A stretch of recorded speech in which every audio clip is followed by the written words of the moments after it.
Screens display alarming global headlines about monsters and catastrophic events, sparking fear and confusion. Outside the school entrance, students gather as someone complains that the trending news is just exaggerated hype, comparing it to past zombie rumors. The crowd shifts their attention to the appearance of the popular girl, Shui Kingzi. Students gossip about her breakup with her boyfriend. One student claims the girl was just settling for him, as she got accepted into a top university while he failed to even enter an ordinary college. They agree their futures were never compatible. Another student tries to remember the boyfriend's name, saying it might have been Fang Yi. Suddenly, Fang Yi appears in front of Shui Kingzi. Shui Kingzi calmly states that she has made up her mind and believes their relationship is no longer realistic. She explains that high school love often ends with a moment of realization, suggesting they were never truly right for each other. She adds that a lasting relationship needs equal standing and courage. She firmly says they should break up and adds that even if he tried everything, it wouldn't change her decision. Fang Yi stays silent with a blank expression, while the crowd watches. Internally, Shui Kingzi wonders if he's so stunned that he can't respond. The crowd mocks Fang Yi silently, assuming he'll beg her to stay since she's the school flower. One student even calls him a fool dreaming beyond his league. Fang Yi casually responds with "all right" and brushes it off. Shui Kingzi is caught off guard and stares in disbelief. Fang Yi says he'll leave if there's nothing more to say. As he walks away, she calls out for him to wait, while wondering if his cold reaction is genuine or just an act. He looks back at her and calmly asks if she has anything else to say. She angrily warns him that no matter what he thinks or does, she will never return to him. He coldly tells her not to overestimate her importance, referring to her as just the school flower. Shui Kingzi stands speechless as Fang Yi brushes her off, saying he's too busy to continue the conversation. As he walks away, a few students express disbelief that the breakup happened so quickly and easily. Fang Yi reflects to himself that Shui Kingzi and the others have no idea about the disasters coming. He's no longer the person they once knew, he's someone who has returned from the future to this timeline. He knows that in the face of what's coming, society's standards, money, degrees, and reputation will become meaningless. To him now, Shui Kingzi is just a figure from a past life that no longer holds any value. He reflects that petty gossip no longer matters to him. What lies ahead is far more important. In his mind, the world and its values will soon be overturned. He knows that the real threat isn't personal relationships, but the crisis that will soon endanger all of humanity.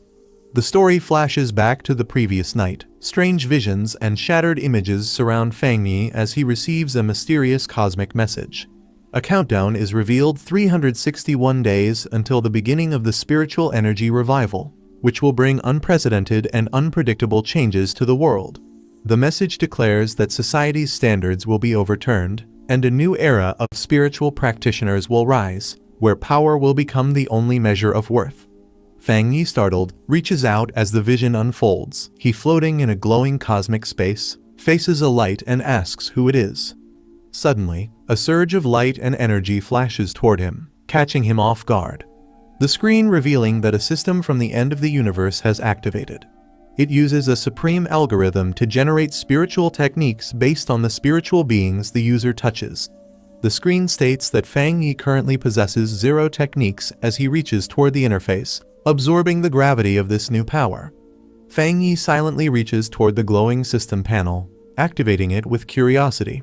Suddenly, a massive beast with glowing red eyes lunges toward him, jaws wide open in a violent surge of energy.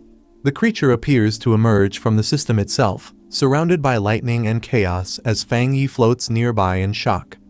His eyes widen as he realizes the danger in front of him. Fang Yi sees the fate he once shared with countless ordinary humans.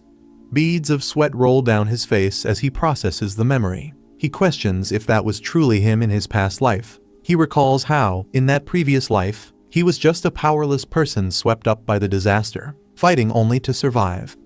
Fang Yi recalls the darkness of his past as lightning strikes and mutated beasts roam the city. He remembers watching his homeland collapse, powerless to stop the destruction.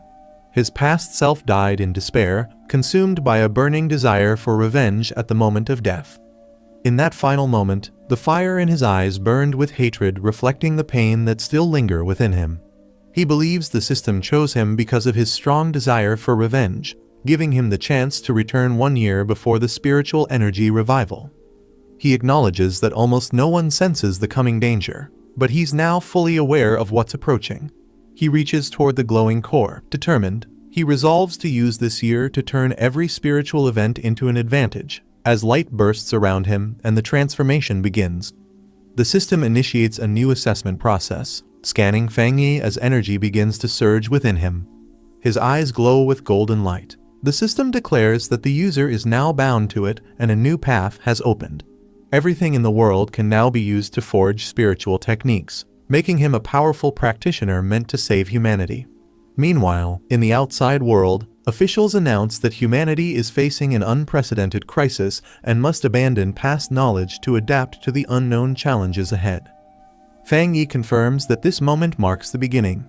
With others nearby, he notes how the authorities haven't reassured the public, only advising people to remain cautious and alert. A phone displays warning alerts with strange images. Fang Yi reflects that such open warnings are unusual. In the past, news like this would have been censored immediately. A quiet auditorium is shown as he explains that the Xia country uses calm, indirect methods to mentally prepare people for disaster without spreading panic. Fang Yi admits it's a tiring and slow approach, but far better than neighboring countries that respond with chaos, violence, or looting when disasters strike. Fang Yi remembers the system's rule: everything strange can become a source of power. So, he knows he must rush to the scene whenever something unusual happens. His eyes narrow as he checks his phone. A headline warns of the highest UV levels in a century at Qingcheng University, along with a heat wave alert for new students, disguised as a casual sun protection notice. Some students nearby dismiss it as media hype, joking that the university probably paid to trend, unaware of the deadly seriousness behind the warning. He looks up at the cloudy sky, noticing how different it seems from the weather warning reports just nearby.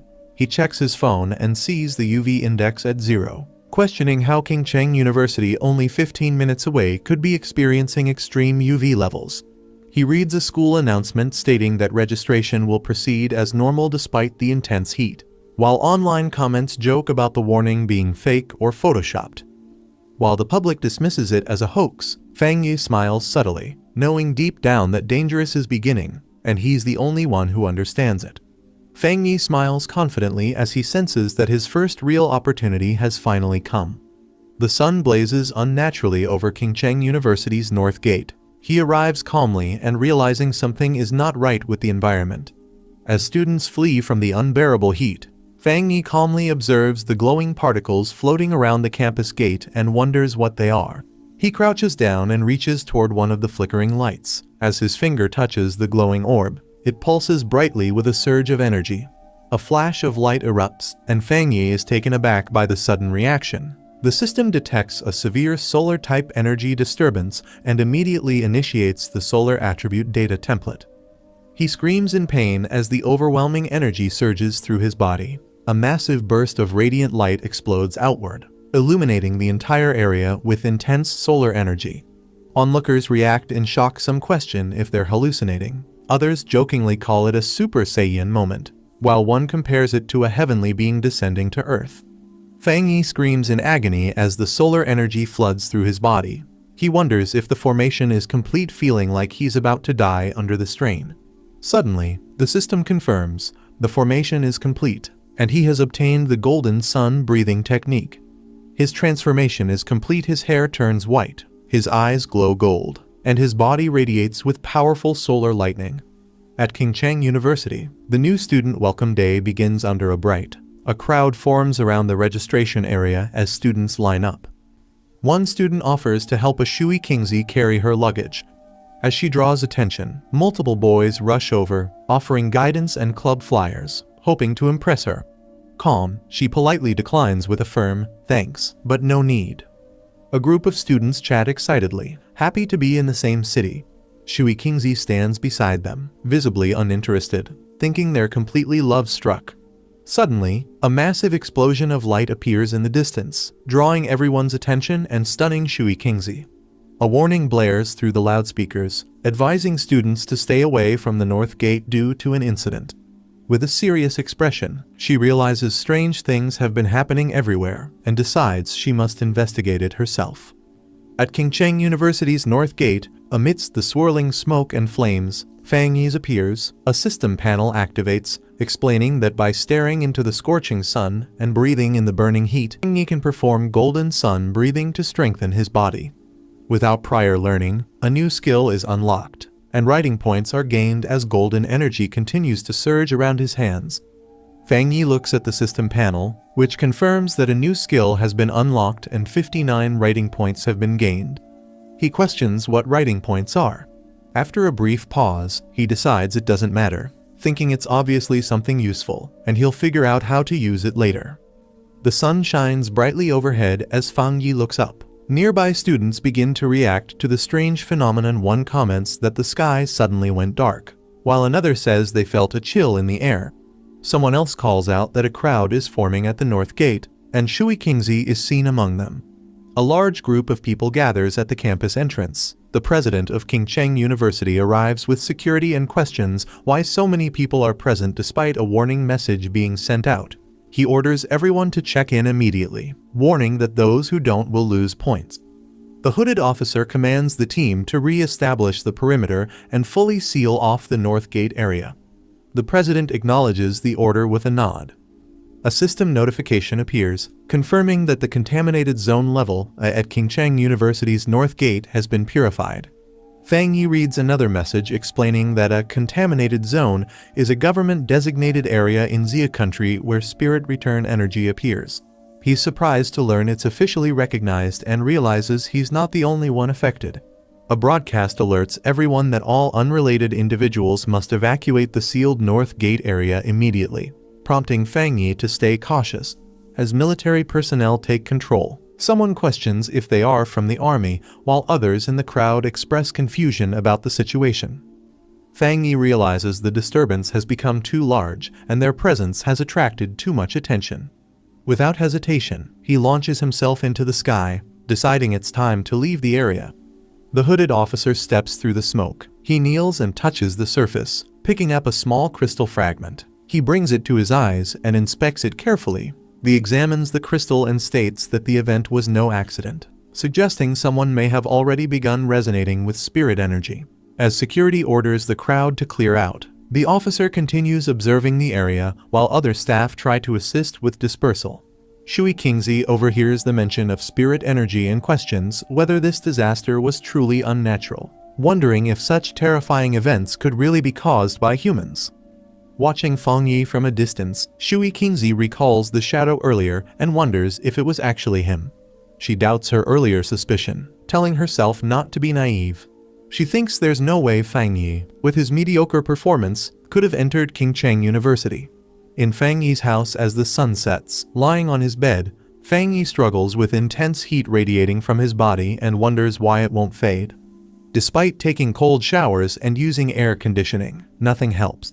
He is drenched in sweat and realizes that if this continues, he won't be able to sleep tonight. While wiping sweat from his face, Fang Yi worries that the chaos earlier might have exposed him. He quickly checks his phone and finds a top trending update from the Spirit Energy Practitioners Association about a new ranking system.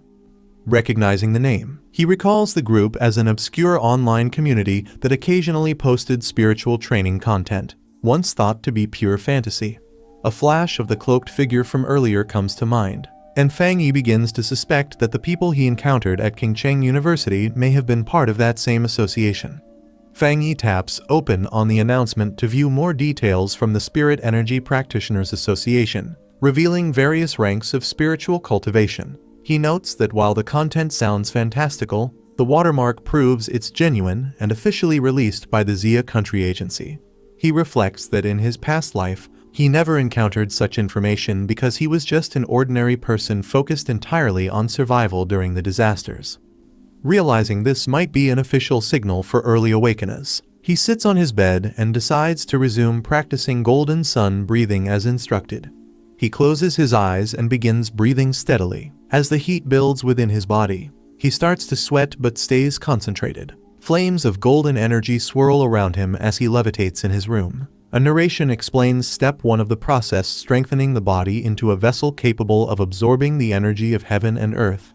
As if becoming a living weapon, he channels his spirit energy and concentrates intensely, commanding himself to shape it into the form of the divine axe as golden power explodes around him. As the energy condenses above him, Fang Yi wonders if this could truly be it. Then the system confirms his breakthrough to Ghost Axe 1-star rank. A new system appears, reminding him that he has 50 writing points available to convert knowledge into skills. He had forgotten about them, but now considers using them to boost his new cultivation rank even further. Fang Yi reflects on the system's explanation, questioning what it means to forcibly embed power into anything. Curious, he holds out his glowing hand and wonders if a random object like a mug would qualify as anything. A system window appears, asking if he wants to use a writing point to embed the sun attribute into the mug. As the mug glows, he realizes his guess was right. Smirking with satisfaction, Fang Yi confirms to himself that this new ability has limitless potential. He realizes that forcibly embedding attributes means granting objects supernatural powers. He wonders what would happen if he used this ability on a weapon like a sword or a gun, rather than a mug. He looks at a sword in his possession, understanding that a weapon crafted specifically for him with supernatural powers will be crucial in the future.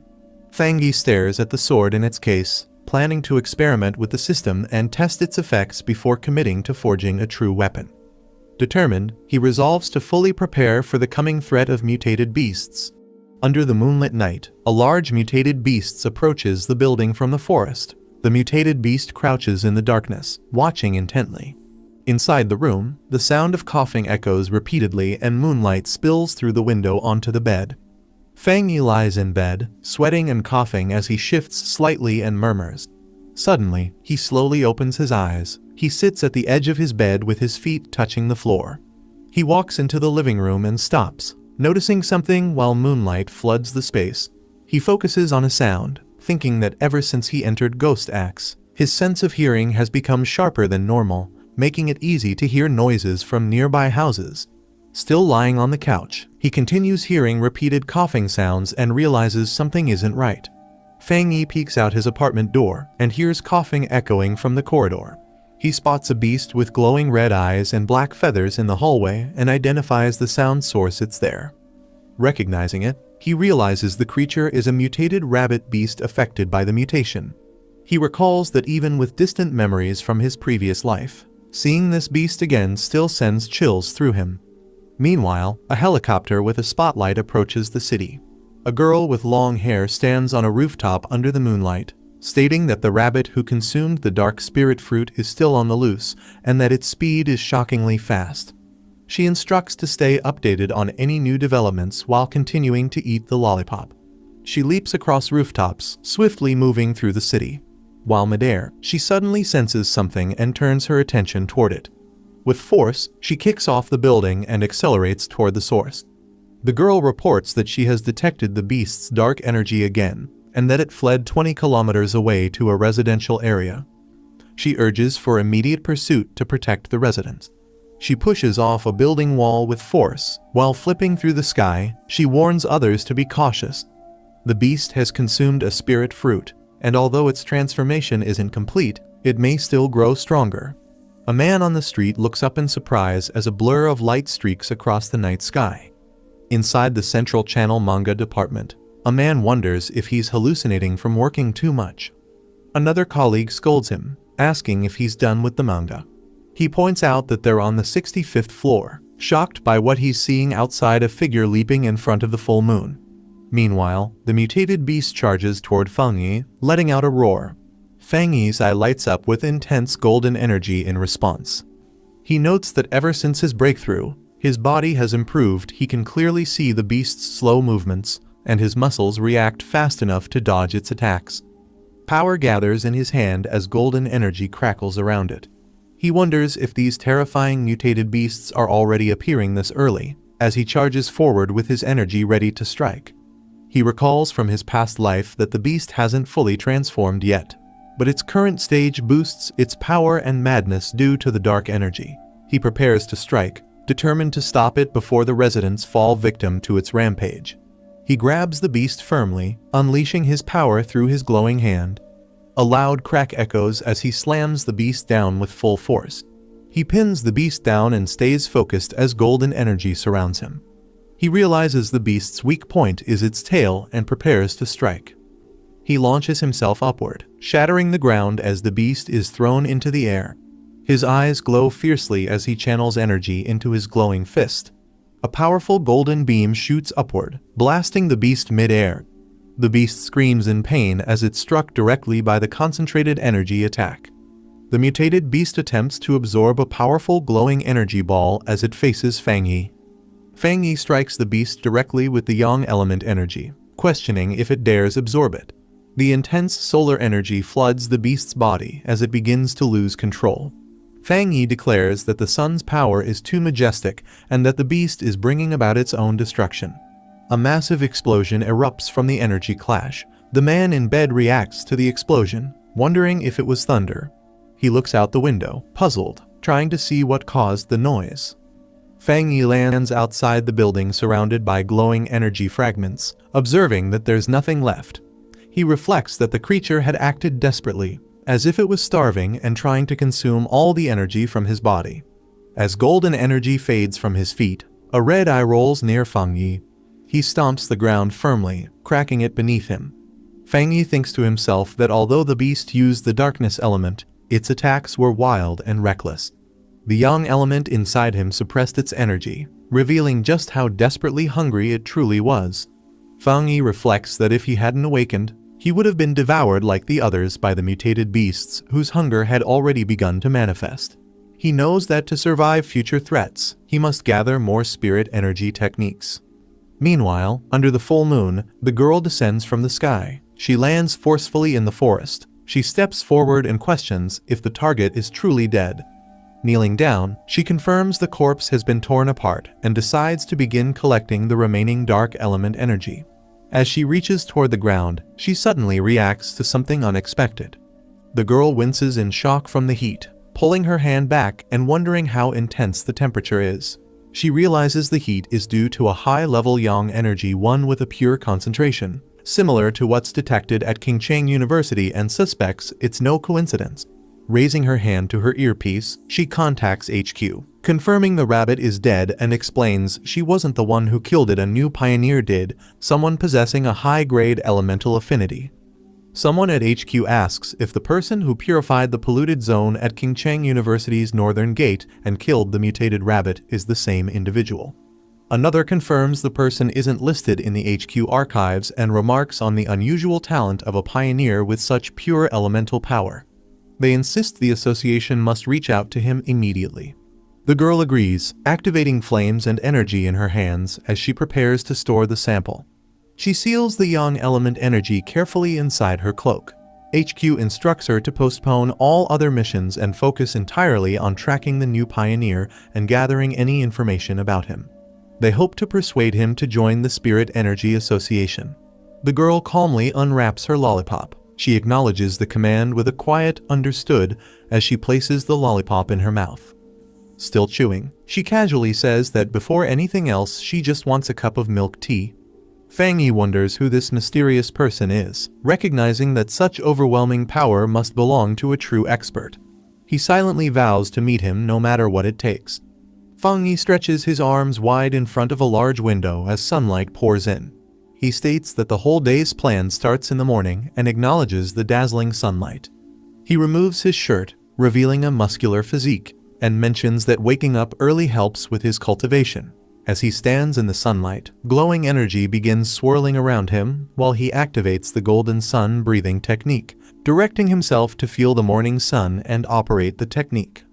Surrounded by radiant golden energy, Fang Yi explains that after entering the Ghost Axe realm, he can now sense the aura of the mountain masterpiece more clearly when using the golden sun breathing technique, which feels like threads circling the divine axe.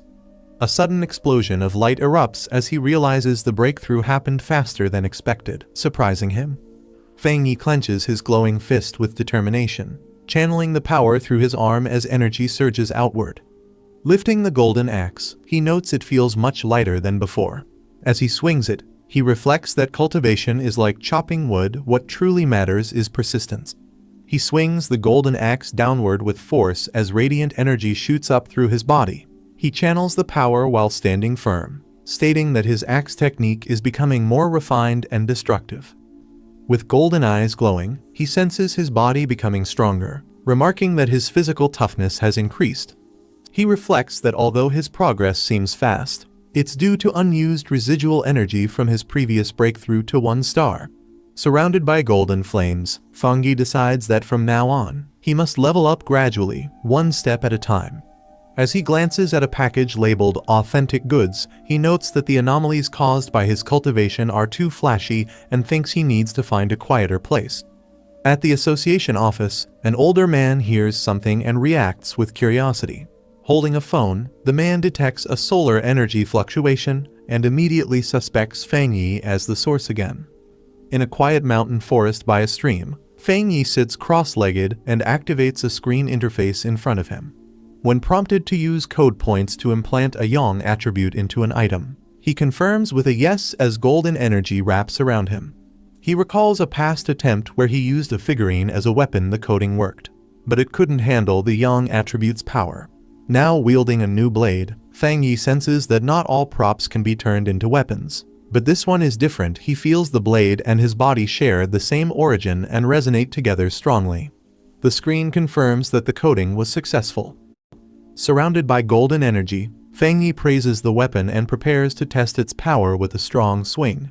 Shocked by the overwhelming force, he exclaims in surprise as a massive burst of light explodes from the weapon.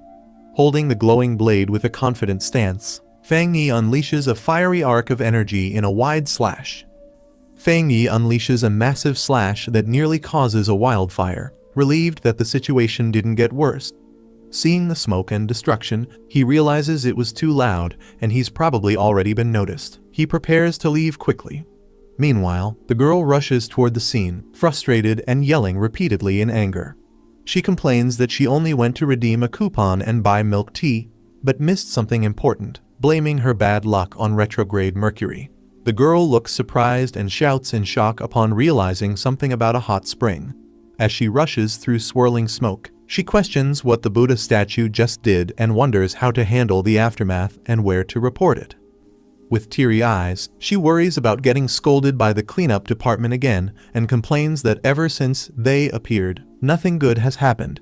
Suddenly, she's caught off guard as something hits her from behind. The girl is shocked and yells in disbelief, realizing that last night the aura was still 1-star ghost axe, but now it has advanced to 2-star and even carries the presence of a spirit weapon. A visual explanation describes spirit weapons as powerful tools infused with attributes, far beyond ordinary weapons. She notes that spirit weapons are extremely rare, with the association only possessing 2. She's confused how someone else could have one, especially since current tech is still incomplete and restricted from public use. After a pause, she nervously laughs it off, saying it must be a mistake on her part. Sitting by the stream, she prepares to cool it down and clean up the aftermath. Walking through the forest, Fangyi reflects that his weapon has the yang attribute now, but the system never said it was limited to just 1. Remembering the system's words, he notes that many techniques can be coded, and anything in the world can become coding material. He wonders if he can stack multiple attributes onto the same weapon. While checking his phone, Fangyi receives a message from someone asking if he's a pioneer. The sender reveals they checked his browser history and saw he entered the realm after using a driver post.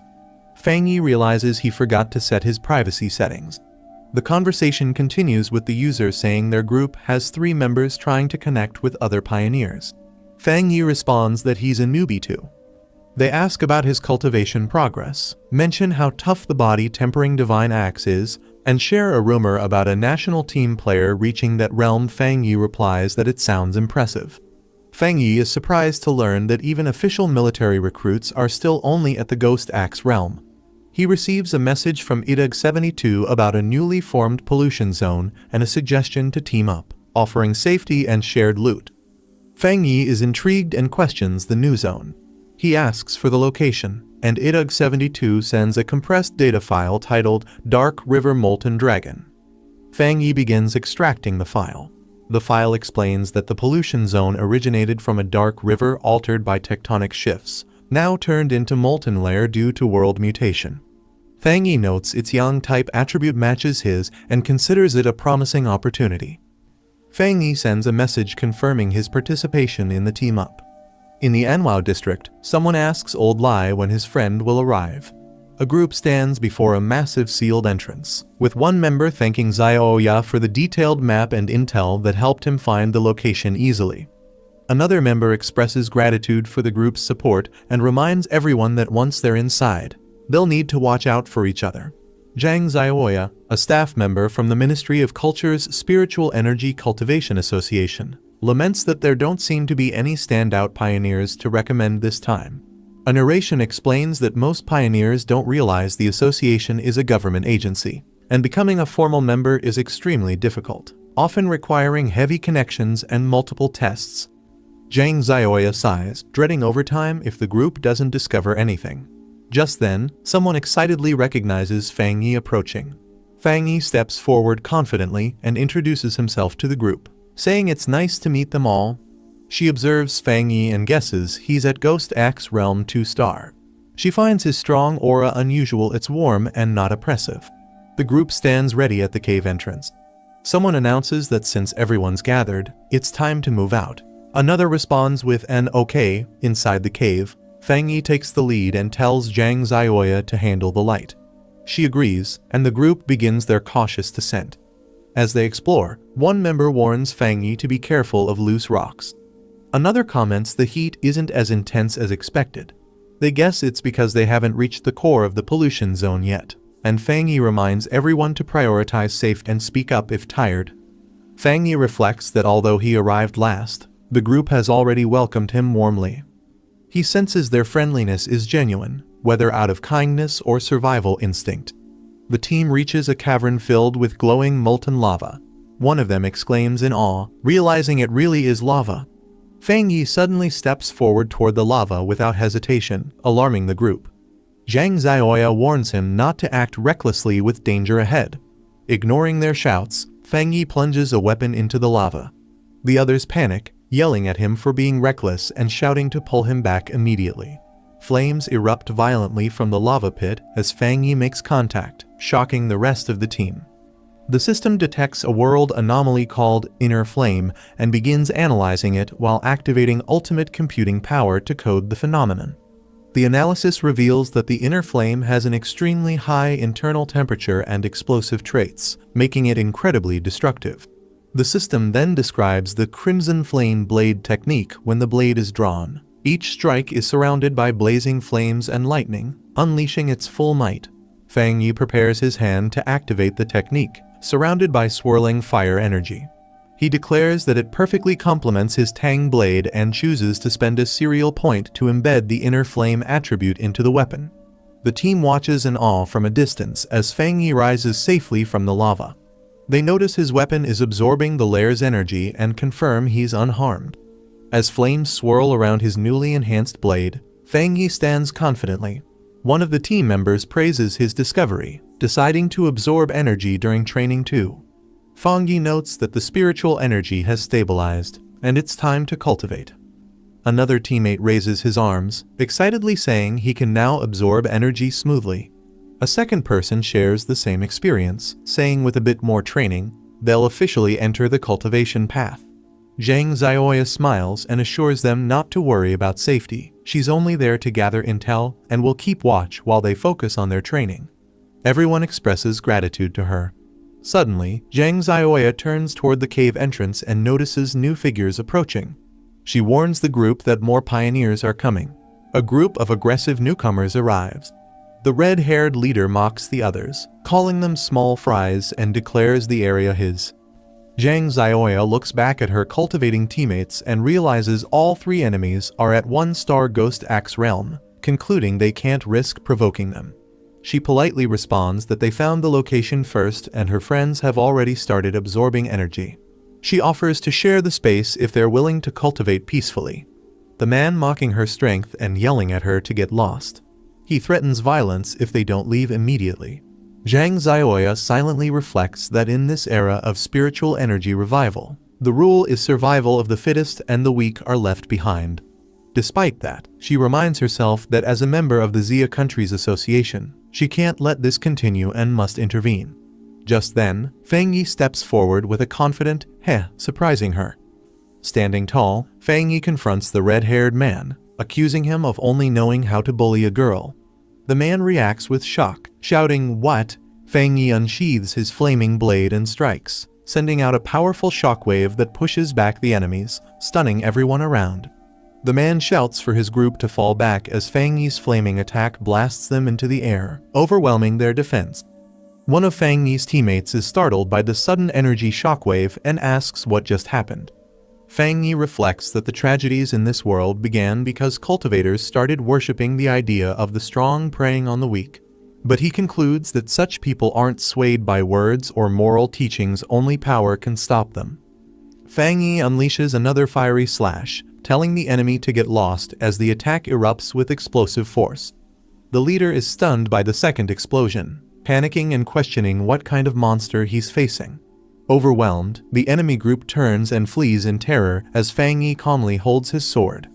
Fang Yi's teammates rush over in excitement, praising his insane power and saying that his sword slash looked incredibly cool. Fang Yi smiles and says the enemies crossed the line, but they've absorbed enough spiritual energy, so it's time to leave. As the group agrees and prepares to exit the spirit zone, they reflect on how destructive Fang Yi's attack could have been if it had fully landed. Watching him walk away, Zhang Zioya observes that he's clearly a top-tier pioneer with elite talent and a powerful attribute. Clenching her fist, she firmly decides that this event must be reported to the organization.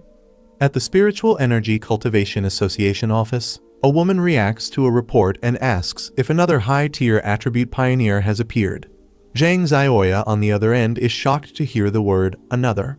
Caught off guard, the girl nervously denies anything suspicious while secretly confirming she recorded the event and should be contacted for any updates. She ends the call, saving the data, as instructed. Later, excited, she tells her teacher that they've found 2 high-tier pioneers back-to-back, but he dismisses it, saying it's not luck. Anyone with a high-tier attribute now holds value and will soon rise to power. The older man rubs his forehead, frustrated by recent developments, thinking it's all becoming too complicated and he wants to quit. Meanwhile, in town, Fang Yi walks in a hoodie and sword. Girls nearby admire his appearance, thinking he looks like a powerful character, making Fang Yi embarrassed. As he silently continues walking, others around admire him. A caption notes he's pretending to be a cosplayer to avoid attention. Suddenly, Fang Yi receives breaking news on his phone. The events from cultivation novels are starting to come true. Golden light in the east, a purple aura, and even a dragon sighting. Fang Yi realizes the anomaly was caused by his inner flame's power, which he underestimated at 2000 degrees Celsius. He rules out Old Lai or Zhang Zioya leaking his traits. He thinks absorbing yang-type energy might let him break through if he uses the golden sun breathing technique again. Deciding not to delay, he heads toward the back mountain to continue cultivating. 5 minutes later, at the back mountain, Bai King stretches and celebrates completing her task. She's startled by a sudden powerful energy surge glowing in the distance and quickly senses it's coming from the mountain. The overwhelming aura spirals upward, signaling someone is breaking through to the 3-star Ghost Axe realm. Shocked by the scale of the energy, Bai King realizes this breakthrough is beyond monstrous and questions who could be behind it. Bai King slams her foot down, deciding she must immediately investigate the source of the massive energy surge. As she rushes forward with determination, she wonders if the one behind it could be that guy, though it seems too unlikely. Fang Yi raises his hands as spiritual energy begins forming above him, spinning rapidly in a spiral while lightning crackles in the background. He sits cross-legged, surrounded by intense golden flames, eyes glowing. His body is enveloped in a complex aura, and he maintains a focused hand seal. The golden energy condenses further, mixing with blue currents as it takes the shape of a glowing axe. Bai King watches from above, realizing that Fang Yi is trying to control a divine axe.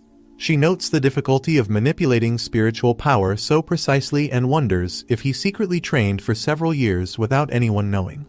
Bai King recalls how she previously failed while breaking through, vomiting blood and collapsing under pressure. She stares at Fang Yi from her bed and questions if he's truly a monster born from thunder. She observes how the divine axe is filled with spiritual energy, and how Fang Yi controls it precisely.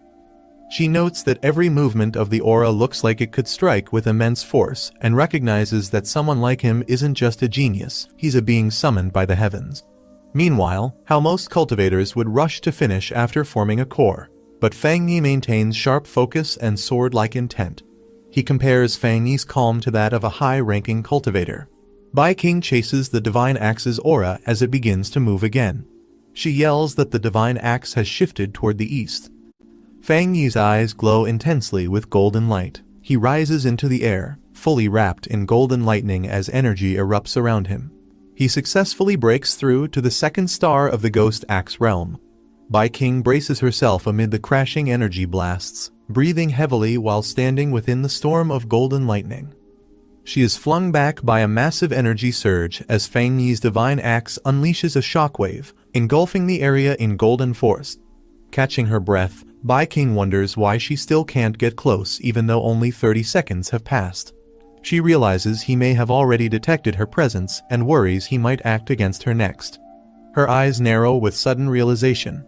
Looking up at a large, glowing tree bathed in sunlight, Bai King notes that the divine axe seems to have stopped and hasn't yet fully awakened. Fang Yi hides in the trees and watches Bai King, realizing she's the one who's been investigating him over the past few days. Bai King introduces herself as the captain of a field team from the Spirit Energy Association. She formally extends an invitation to Fang Yi on behalf of the organization. Fang Yi responds calmly, explaining that he's only been following her these past 2 days in hopes of joining the official association. He assures her that his actions weren't meant to leave a bad impression. He adds that while the association hasn't made a public announcement yet, all internal documentation is already formalized. Bai King wonders if he'll misunderstand her actions or think she's been bothering him. She focuses on staying calm. Fang Yi questions Bai King's reasoning. She tries to answer but hesitates, overwhelmed by his directness. She debates whether to be honest, unsure if revealing the truth would make things worse. He explains that he wanted to locate the Spirit Energy Association early to integrate with their system and correct misunderstandings about rogue cultivators, giving both sides more clarity. He acknowledges that despite their differences, they all must face the same threats ahead. Fang Yi admits that if he were her, he wouldn't trust someone like him easily either, and joining an organization without certainty feels like deception. Bai King remains silent, visibly affected by his honesty. Bai King pulls out her ID card and formally introduces herself as Su Mantang, an athlete from the Spirit Energy Association. She enthusiastically holds her badge up high, hoping Fang Yi recognizes her. She asks him to believe her, treating it like proof of her sincerity. Fang Yi examines her and mutters that her name does seem a bit familiar to him. Fang Yi realizes she had better conditions and training, which likely helped her become an elite runner. He acknowledges it explains her speed, but something still bothers him. Fang Yi looks serious, remembering that in his previous life, Su Mantang failed to fulfill her mission and humanity was ultimately wiped out. He recalls the destruction of the world and thinks that now that he's been reborn and granted a system, he must one day join their cause, but the time isn't right yet. Su Mantang smiles and says she really does recognize him, hoping it builds trust. Fang Yi quickly leaps away, telling her he'll consider the offer, leaving behind a trail of wind. Fang Yi reappears behind Su Mantang and tells her to temporarily keep his identity and actions a secret from others.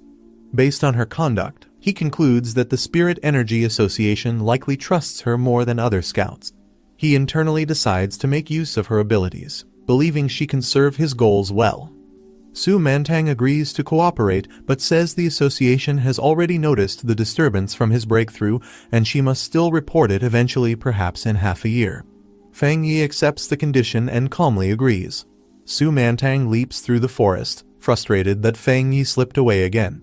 She complains about always missing her chance and the tiring task of reporting back. She grumbles about cleaning up after others' messes, then tells herself to stop dwelling on it. Since she's already on assignment outside, she might as well finish it properly. Receiving a message through her earpiece, Su Mantang is shocked to hear that an abnormal has reappeared. She quickly asks if it's active again. She recalls the brutal monster pack responsible for past horrors. She vows never to forget them. Dark red creatures with twisted forms crawl through ruined cities, hunting, biting, and killing without reason. They target humans and spread chaos wherever they appear. The creatures are classified as abnormal beings by the Spirit Energy Association. Their actions vary in behavior, with some attacking randomly and others following complex strategies. If they're not eliminated early, they grow stronger by absorbing aura, becoming more destructive and difficult to handle. Lightning strikes violently in the middle of a heavy rainstorm, illuminating tall city buildings. Fang Yi steps into a puddle as rain pours heavily. Emergency warnings flash on electronic screens, announcing that the area has entered a dangerous state and civilians should evacuate immediately. Passers-by comment on how frequent these anomalies have become. Fang Yi looks up. He notes the intense lightning pressure in the atmosphere and realizes that the center of the storm is still moving. Fang Yi climbs a flight of stairs in the rain. He stops before a distant mountain struck by purple lightning and mutters that the signal is coming from there. Without hesitation, he leaps forward into the storm. He lands with speed, sprinting up the slope toward the mountain. He receives a system alert confirming the area ahead is contaminated target location, Jade Peak. Another display identifies Jade Peak as a 545-meter mountain and a notable landmark in the city. Fang Yi approaches through the misty, skeletal forest littered with bones. The system reports that the contamination level is currently unknown. Fang Yi continues forward without hesitation.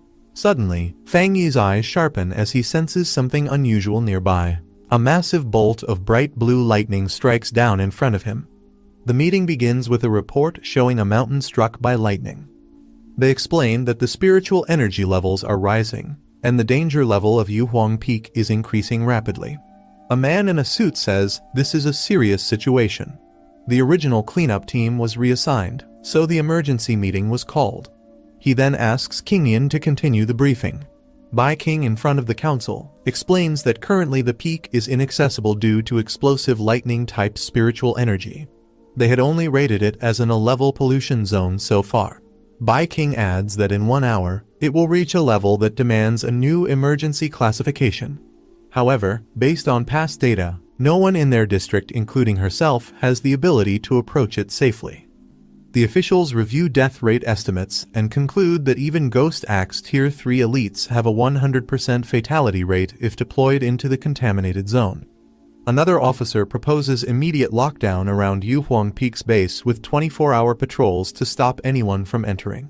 A second officer agrees, stating the mountain must be sealed completely from the root of the danger. They finalize the decision. No one is allowed near the spirit turbulence until energy levels drop. The zone will remain locked for safety.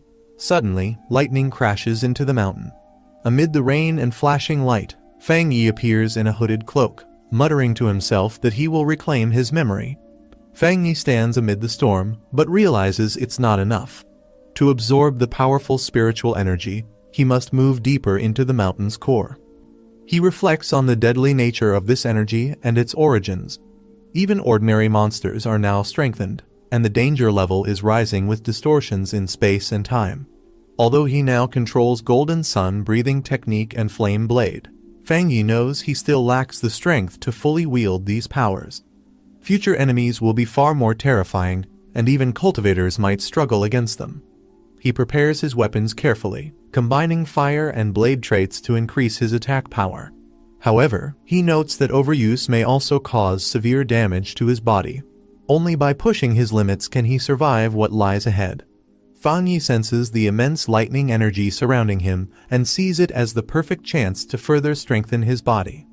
He reflects that constant growth requires opportunities hidden within nature's extremes, and he must seize those moments no matter how dangerous.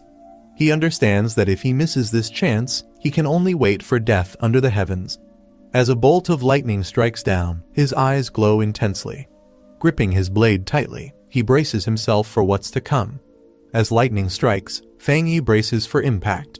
He marvels at the overwhelming force crashing into him. As he channels his strength, sparks and energy swirl around him, while he clutches his weapon tighter. Caught in the center of the storm, he screams while absorbing the energy, enduring the painful surge through sheer willpower. Breathing heavily but still standing, Fang Yi grips his blade and steadies himself. Fang Yi stands firm, feeling the deadly lightning attribute in his sword. He senses that this force is like a punishment from the heavens. The pressure increases, forcing him to clench his fists and grit his teeth. He realizes that even nearing the lightning's core could crush him instantly. He looks up at the storm, wondering how he can make this wild power submit to him. Taking a deep breath, he calms himself. With a flash of determination, Fang Yi activates Golden Flame breathing at full force, shouting his command to unleash everything he has. Fang Yi charges upward with blazing force, clashing directly with the incoming lightning. Flames burst from his body as he strikes, combining fire and lightning in a single explosive leap toward the sky. Despite blood dripping from his mouth, Fang Yi doesn't falter. With full strength, he pushes forward into the heart of the storm, declaring that he will survive through death itself. He feels the powerful spiritual energy stir through his body, shaking his core and electrifying every cell with intense force. With glowing eyes, he declares that the storm wants him dead, but he refuses to yield. The lightning energy rages forward, expanding wildly as Fang Yi braces for the final clash. A notification appears. A massive surge of lightning energy is being detected and recorded. Meanwhile, people in the city watch the storm from a tower, shocked by the scale of the lightning strike. Fang Yi is engulfed in a massive explosion of lightning and fire. A system message confirms he has obtained Divine Thunder Tempering. Another system prompt appears. Heavenly Thunder drawn, body refined into divinity awarded 50 system points. Surrounded by radiant energy, Fang Yi floats above the mountain. As the inheritor of Divine Thunder, he now carries both lightning and fire attributes, and his presence begins to reshape the weather itself. Fang Yi declares that lightning is both his fangs and his shield. He feels its power flowing through him, enhancing both his offense and defense. He channels the lightning energy into his body and notes that even as it tests him, it does not cause pain. It offers both danger and opportunity. A system prompt appears, offering him the Pure Judgment Lightning ability, capable of delivering 300% damage to evil beings. It asks if he wants to spend system points to acquire it. Fang Yi wonders if he should embed this lightning energy into his blade. Though doing so could damage its structure, it may also break through its limits. Fang Yi considers the risk. If he injects too much lightning attribute, the weapon might not be able to withstand it. A system prompt asks if he wants to embed the lightning attribute into the object. He makes his decision, stating the energy should go into his right hand. Smiling slightly, Fang Yi confirms the command with a firm yes, ready to proceed. Lightning gathers in his hand as he prepares to absorb the power directly. In the next day, at the Yuhuang Peak, military personnel observe the aftermath of the spiritual storm. One officer reports that, unlike expected, someone had already entered the mountain before them. The officer, addressed as Major Han Lai, confirms that the person was a pioneer. Bai King is surprised to hear this and rushes forward to ask if the person survived. Kneeling on the ground, Bai King remains silent as the wind blows around her. She explains she can't sense his attributes or how long he's been gone. The violent lightning from yesterday has made it difficult to track him. Bai King learns the incident occurred around 6 or 7 a.m., with the person entering the mountain just before the team arrived. She's surprised and asks why they didn't detect him. The officer explains that the spiritual burst time matched their association's earlier predictions exactly 7 a.m., and the person might have entered before the data was finalized.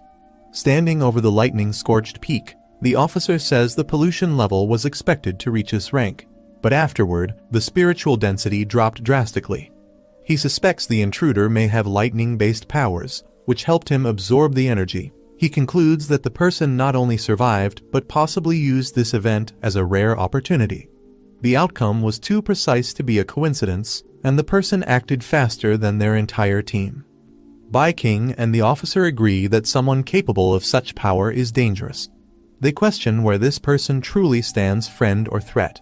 If he's a danger to society, they say, he must be found quickly, as his presence could lead to disaster greater than any anomaly. Meanwhile, Fang Yi wakes up casually in his home, rubbing his head while his sword rests beside him. Back at the command center, the officer declares that no matter the cost, the mysterious person must be located. He assigns a code name, Tyrant. The investigation at Yuhuang Mountain kicked off immediately. The military hoped the Spiritual Practitioners Association would soon bring the mysterious figure known as Tyrant into the fold. Until then, they planned to keep the situation under wraps and run a parallel investigation of their own. Atop the rain-soaked summit, the head of the association informed Major Han Lai that one of their top pioneers was already attempting to establish contact. He then turned to Su Qingying and instructed her to brief the major on what she knew. Caught off guard, Su Qingying gasped quietly, her heart racing. Thrown into the spotlight, she quickly pieced together a report half-truths stitched with care. She linked the recent disturbance to the same pioneer who had resolved the contamination near the local university. Internally, she was a mess nervous that one wrong word might expose her secret alliance with Fang Yi. She explained she'd been trying to reach him, but he'd proven difficult to track down. She recalled finding a mutated rabbit's corpse, clearly killed by him, and correctly identified the presence of yang flame energy at the scene. Wrapping up, she promised to continue closing the gap between them and uncover how he'd managed to purify the university's gate. As she spoke, she prayed silently, relying on a mix of truth and deception to keep her story believable. Major Han Lai listened carefully, pondering the significance of a pioneer possessing the yang flame attribute. He seemed satisfied with her explanation and praised her for her effort, calling her a gifted young pioneer. Su Qingying saluted with sharp precision, responding that she was simply fulfilling her duty. Once the meeting concluded, Major Han Lai mentioned plans to spread false reports of natural disasters to keep the public from panicking. He also voiced concerns about posting spiritual energy intel online where it could be exploited by malicious actors. While the conversation continued, Su Qingying exhaled quietly, grateful the grilling was over. Meanwhile, at his home, Fang Yi activated his golden sun breathing technique to dry his soaked hoodie. In seconds, it gleamed with radiant warmth, dry, clean, and almost glowing. He then turned his attention inward, examining the changes within his body. Even after adding the powerful thunder element, the contrast was striking. His right hand now crackled with blue lightning, completely transformed and significantly strengthened. As he moved his fingers, small sparks danced between them. He could sense a breakthrough approaching. What surprised him most was how tame the thunder energy had become. It now obeyed him completely. This was a huge change from the violent pain he endured when he first awakened his yang power. He recalled the system's message. This thunder ability doubled damage against supernatural threats.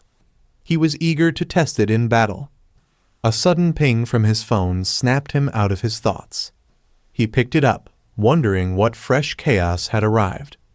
After previous experiences, he'd set up custom alerts for emergencies, knowing that in this era, official warnings were more than just safety tips. For pioneers like him, each crisis was a new chance to grow, even if it meant putting his life on the line. He checked the breaking news. A massive explosion had rocked a chemical plant, spreading dangerous pollutants across the city. Official reports claimed there were no injuries and urged the public to stay calm. But Fang Yi didn't buy it. He browsed online forums where eyewitnesses described a chilling atmosphere around the blast site. Some spoke of an unnatural, evil presence. Others backed up the claim. The words "cold and evil aura" stood out to Fang Yi. A horrifying memory from his previous life surfaced. Blood. A monstrous hand. Chaos. He recalled hiding in terror from a giant, crimson, many-eyed beast that tore everything apart. He knew exactly what it was, a mutated creature, once plant or animal, that gained awareness and transformed into a deadly predator. They preferred to strike under the cover of night and were far more dangerous than the mutated rabbit he had faced. Realizing the urgency, he couldn't allow this creature to grow stronger. Tonight, he would face it. Surrounded by a field of crackling electricity, He stood ready to test his new skill, a 200% critical damage boost. That same rainy night, empty streets glistened beneath the storm. Blurs raced across the slick roads, and an elite squad in black cloaks moved like shadows through the city.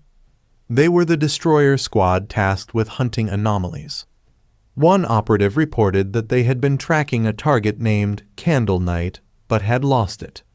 Its ability to vanish into darkness made it incredibly difficult to follow. The operative added new intel. The creature gave off a low, sizzling sound and preyed on humans. High above the city, lightning flashed as the team landed on a rooftop. Their leader, a hard-faced man with silver hair and a scar, knew the storm gave the creature an advantage. With determination, he declared they had to stop it. At the central command station, an operator received the update. The report on Candle Knight was finalized. An extermination directive was immediately issued, priority level red. The target needed to be neutralized within 12 hours. The squad received instructions: continue the hunt, but don't risk unnecessary casualties. With renewed urgency, they dashed across rooftops. The squad leader paused to check a glowing digital map. Red dots marked multiple active threats. 12 hours wasn't ideal, but it was the best the stretched resources of the nation could offer. Just as they neared Candle Knight's last known location, a warning came in. The area was currently under the jurisdiction of the Spiritual Energy Cultivation Association. A photo of Su Qingying popped up on the screen. She and her team were already on site, monitoring pioneers. The squad leader acknowledged the update and requested her assistance, noting her reputation for exceptional work. Elsewhere, Su Qingying raised an eyebrow, surprised by her sudden fame. Back in the field, the destroyer squad waited under the rain. Soon, Su Qingying and her cloaked team arrived, taking position on a rooftop above. With a playful smirk, she asked if they were the ones dragging her out for some overtime. The squad leader wasn't amused. He firmly explained that Candle Knight was a man-eater. This was no casual favor. One of Su Qingying's teammates shot back, questioning his rude approach. Su Qingying turned to leave, sarcastically suggesting that since they seemed so capable, maybe they didn't need her after all. Her team followed, murmuring to one another, some concerned about her sharp attitude, others insisting their missions were just as risky. Panic flashed across the squad leader's face. He called out, apologizing and pleading for help. He emphasized how deadly Candle Knight was and how much they needed her renowned tracking skills. If they failed, he warned, innocent lives would be lost. Cloak's squad stands on a rooftop overlooking the city in the rain. One of them detects something and announces they've found it. The portal unleashes a strange force, spiraling down into the city. A creature with red eyes emerges in the shadows. File number 7. Candle Knight likes darkness, dampness, eating people. The squad receives the command. The man confirms. Destruction squad, begin operation. As they prepare to engage, the monster Candle Knight stirs. Its glowing red eyes fixate on the squad's direction. Candle Knight leaps from its position with explosive speed. One of the squad members shouts that the target has detected them and commands the squad to deploy formation. The monster Candle Knight lunges forward, but members of the squad dash in from multiple directions. One shouts east, others respond in unison, surrounding the target from all sides with precise coordination. The squad yells in unison, as they close in on the monster with intensity. As the team positions themselves, Candle Knight lets out a roar, and one squad member rises from the shadows to kill it. The strike hit hard at the monster, as he lets out a sharp squeal and pounces in response. Then, the monster swipes through debris, showing its physical power. Its eyes glow red as it snarls in rage. With a furious roar, Candle Knight spins into a vortex of energy, launching into a terrifying spiral attack. King warns the squad to dodge quickly, shouting that a soundwave attack is incoming. A spiraling shockwave tears through the battlefield, sending squad members flying as the vortex smashes the surroundings. King checks on their leader, asking if he's okay. The captain, bleeding from his arm, admits that if he hadn't backed off in time, The impact would have shattered his bones. He warns that with its dark attributes and destructive force, Candle Knight will cause catastrophe if it stays in the city. Candle Knight's body glows green as it channels corrosive dark energy. A massive green shockwave erupts beneath the creature as it unleashes its power into the ground. The monster starts digging rapidly, melting through the earth with corrosive breath in an attempt to escape. King shouts that it's trying to burrow underground. Another warns that its dark attribute corrodes anything it touches instantly, and they lack a high tier counter attribute to stop it. A squad member explains that while Candle Knight can corrode the ground, it can't tunnel out instantly. He urges the team not to break formation, reminding them their role is intel and tactical support. Another soldier shouts for everyone to stay alert. Suddenly, glowing red eyes emerge from the darkness. Candle Knight bursts out violently and strikes, knocking a squad member into the air with a fierce blow. The leader yells for everyone to chase the monster before it escapes. As they follow the green energy trail, a surge in spiritual energy is detected. Reaching a rooftop, one member notices the spike and commands the others to wait outside while they follow the target in. Inside an abandoned factory, the lead scout prepares to scan for spiritual energy readings before proceeding. The leader asks if the device on the King wrist is the new auxiliary tool from the association. She confirms and explains that the average squad can handle anomaly levels up to 50. The creature they chased was just below that at 48. Suddenly, the watch spikes to 80 and continues rising, shocking them. She realizes there's more than one anomaly present. As the group enters the factory, a dark serpent looms above. They both turn in alarm as a loud crash behind them confirms they're not alone. Another threat has arrived. King realizes they were tricked. Candle Knight lured them in to trap them with another anomaly. She tells the group they must retreat immediately. The leader suggests heading to the door. If the anomaly wants to stop them, it will have to reveal itself. Together, they fire an attack to force the door open. As they run, King is struck by something and collapses, gasping in pain. She realizes her senses and body are being overtaken by the poison gas as a dark creature looms in the mist. She calls out to the others but gets no reply. Alone in the mist-filled factory, she suspects they're nearby but unable to respond. Holding her communicator, she pieces it together. Candle Knight lured them in, but the poisonous place belongs to another anomaly, likely a giant serpent. The serpent's face emerges from the toxic fog. She realizes that unlike Candle Knight's dark powers, this mist is poisonous and began affecting them the moment they entered. The gas not only paralyzes senses but drains spiritual energy rapidly. She knows if she tries to attack now, her energy will run out. She's already close to collapse. Lying on the ground, she questions what kind of anomaly could possess such intelligence and overwhelming power. It feels like they're being toyed with. Her body collapses completely. A faint light breaks through the ceiling above, but she's too weak to move. As her eye barely opens, struggling to stay conscious as she senses something approaching. Fang Yi crashes down from above, descending with confidence. He lands firmly on the ground, cracking the floor beneath him with sheer impact.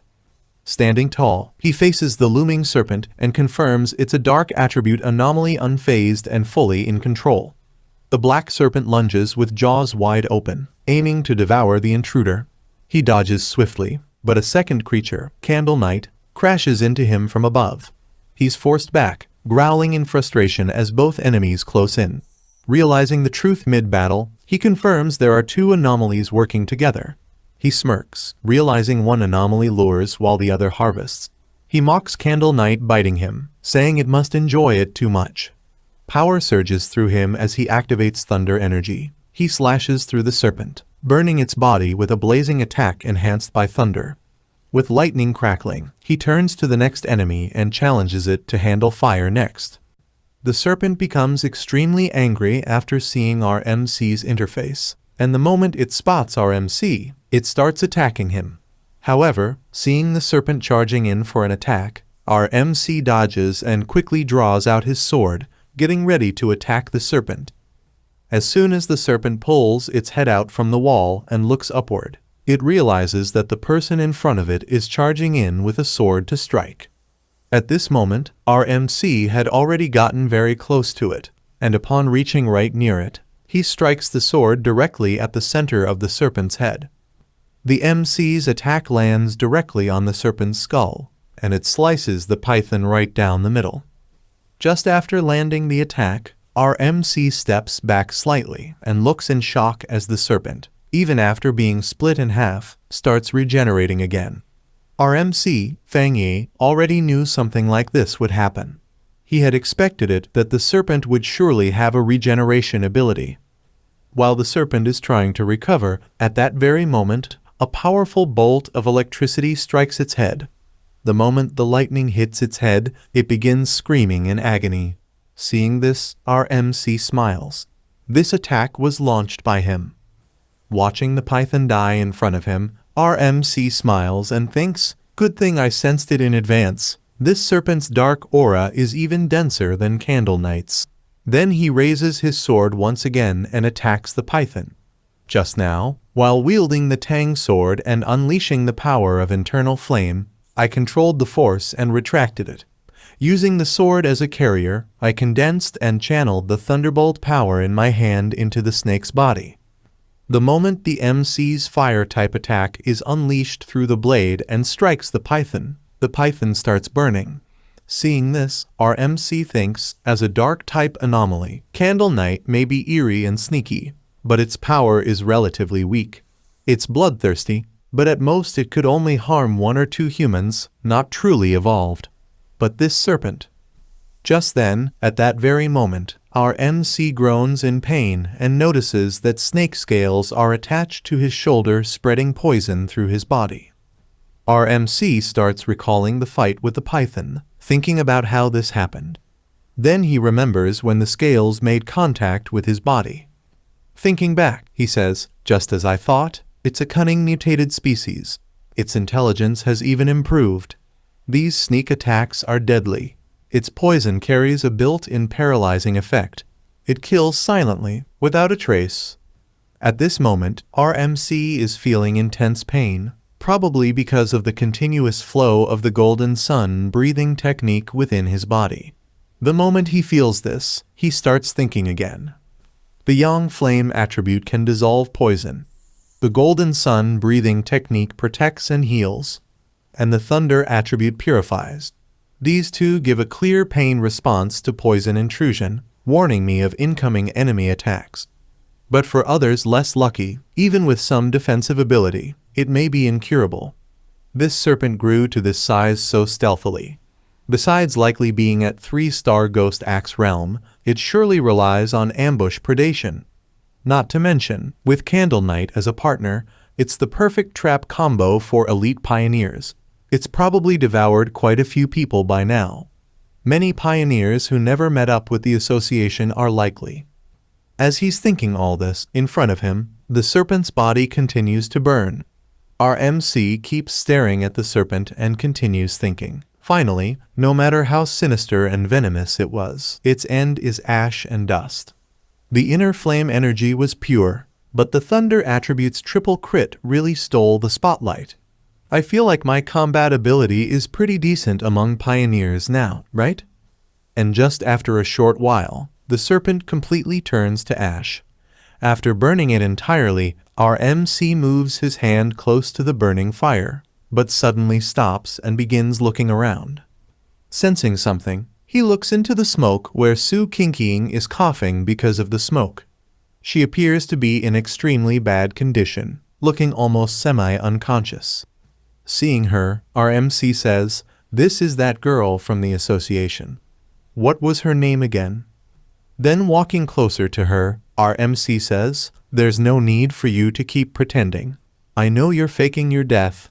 You should improve your acting skills. It's clear you're just pretending."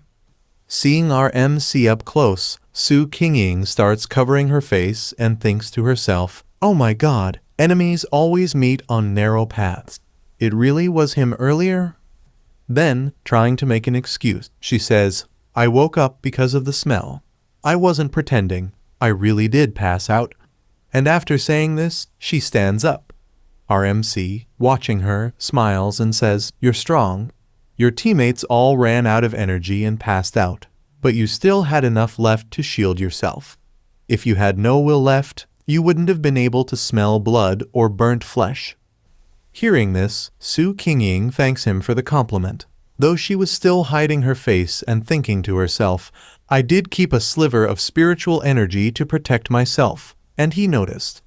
But I have no idea how he beat Candle Knight and that giant serpent. Seeing her like that, our MC says to her, there's no need to cover your eyes. Just be honest and promise not to reveal my identity.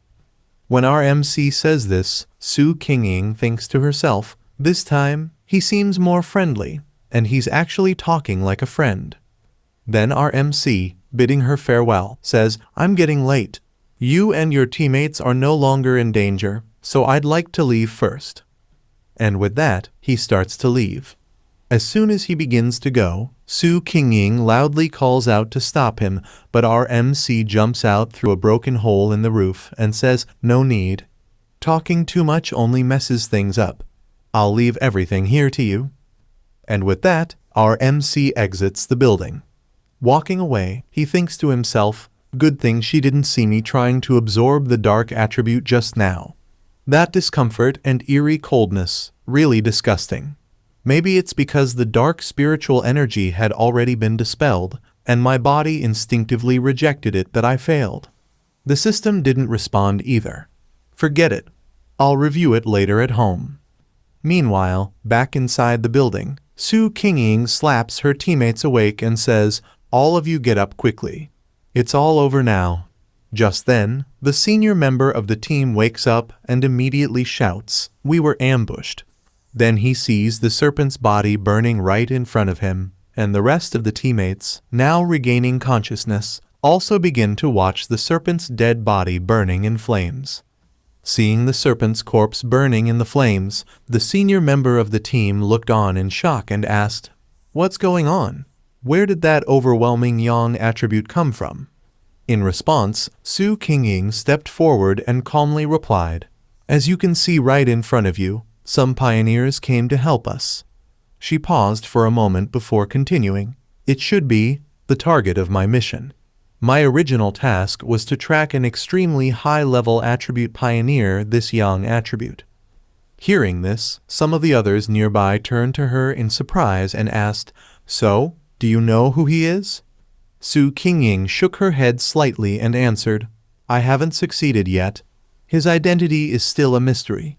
Actually, I was counter-tracked by him. He knew exactly what I was doing. But this time, he saved us. As her words sank in, one of the team members lit up with excitement and exclaimed, to think someone could solo both Candle Knight and that giant serpent, what a monster! The senior, still processing the situation, walked over to the python's dead body. With a serious expression, he said, speaking of which, where's Candle Knight's corpse? Let's clean up the scene first and submit the remains to the association. As the senior began clearing the area of the remaining corpses, his foot suddenly landed on one of the python's scales. The moment his foot touched the serpent's scale, a surge of electricity erupted from it, crackling violently. Shocked, the senior quickly pulled his foot back and shouted, this is violet energy. Then, turning to Su Qingying, he asked urgently, Captain Su Qingying, didn't you say earlier that it was a yang attribute? But this residual electrical charge is way too intense. Hearing this, Su Qingying stepped forward to inspect more closely and asked, is this Candle Knight's corpse? The thunder attribute's purity. It's very strong. Definitely high tier. The senior crouched down near the serpent's charred remains, carefully examining the electrical residue on the ground. He muttered, half in disbelief, could it be 2 high-level pioneers appeared here? One killed the black serpent, one killed Candle Knight, and then they left together. But Su Qingying stood still, staring at the corpse in front of her. Her eyes narrowed in thought as she silently concluded, no, that's not it. How should I put it? Only one person showed up here. No one would believe it, that a single person carried 2 extremely high-level attributes. Just having one of them would make someone a top-tier genius. A dual high-tier attribute pioneer that's practically unheard of. She clenched her fists slightly, her mind racing as she tried to comprehend the truth. Yang Flame Walker, Thunder Tyrant, just what kind of freak is this guy? After that, the story shifts forward slightly in time. Now, around the factory, several association vehicles had arrived. Seeing them pull up outside, Su Qingying thought to herself, good thing I stationed team members outside the factory. If I stayed inside too long, they would report to the association. Based on the situation, the association sent reconnaissance personnel to the scene. Their original intent was to collect our corpses. Inside the factory, Su Qingying was seated with two of her female teammates holding on to her tightly. One of them looked at her with teary eyes and said emotionally, "Boss, you're alive. I thought I'd lost my captain forever." The second added, "If you had died, what would I have done, boss? Tell me." Su Qingying listened to them silently, thinking to herself with mild irritation, what nonsense are they going on about? At that moment, the association's scanning team had entered the factory. Their primary task had now shifted. They were scanning for residual spiritual energy, analyzing the traces, and reconstructing the battle. These were association reconnaissance personnel, and their duty was to report the outcome back to headquarters. As the scanning team examined the serpent's corpse, one of the personnel turned towards Su Qingying and the senior and said, "Both captains, based on trace comparisons at the scene, whether it's combat habits or kill patterns, it all points to one person who killed both anomalies. There's a 99% probability it's the same individual." Hearing this, the senior standing nearby became serious and said, "It really is a dual high-tier attribute pioneer. I thought we'd made a mistake. But indeed, either of those two anomalies alone could have wiped us out." A teammate standing beside him chimed in, "Exactly. This powerhouse finished them off in a single strike. We're all Ghost Axe Realm too, but the gap is ridiculous." Su Qingying quickly stepped aside to make a call and report the findings to the association. She said, "My surveillance target appeared. The data has updated. I need to report to the higher-ups. These are the results. Tyrant and the North Gate of Qingcheng University both were my assigned targets." On the other end of the line, the association's leader responded after hearing her out. "I understand the situation, Su Qingying. For now, I want you to halt your mission.